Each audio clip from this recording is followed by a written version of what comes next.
Hi, everybody. Today I will be talking about Bacillus anthracis as my Tell Your Mother About a Microbe project. First, I'm going to talk about morphology of bacteria, Bacillus anthracis, excuse me. The first thing is that it's gram-positive. It's a gram-positive bacterium, which means it has a single plasma membrane. However, it is unique in the fact that it does not have a toxic acid in its S layer. Secondly, it's rod-shaped, which means it's bacillus, as we can see in the images to the right.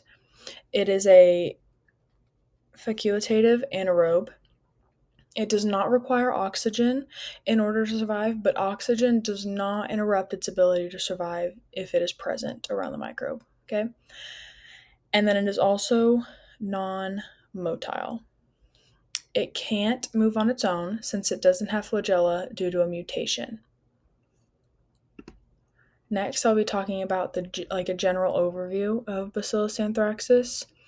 It's normally found in the soil worldwide. Mainly, it infects animals, but it will rarely infect people. It must sporulate in order to survive outside of a host, which means its functional reproductive form solely exists inside of a host, and anywhere else, like soil, as I mentioned above, or water, is a spore. There are three primary virulence factors. The first one is a capsule, which means it resists phagocytosis because it is slimy, so it can't get a good hold. The second one is an edema toxin, which ends up increasing the secant of the cell, which causes the energy to be impaired, in turn causes the cell to swell or edema. Finally, a lethal toxin.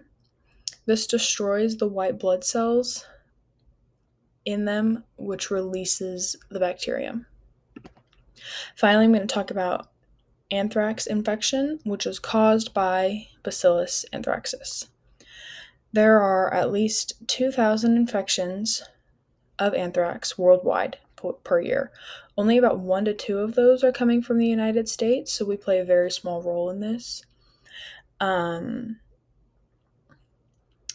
in contact with an infected animal, byproducts, or the soil, as I mentioned, are different ways to be infected with anthrax. Okay, there are four. However, more specifically, there are four different ways to become infected. Okay, the first one is cutaneous, which is the most common. 95% of all anthrax mutations are cutaneous. This is just caused by a cut or a scrape on the skin. The picture to the right is a cutaneous infection, by the way. It's the least dangerous form since it is the most common. It develops a sore and it ends up turning black in the center. The second one is an injection. Okay, this one's not very common.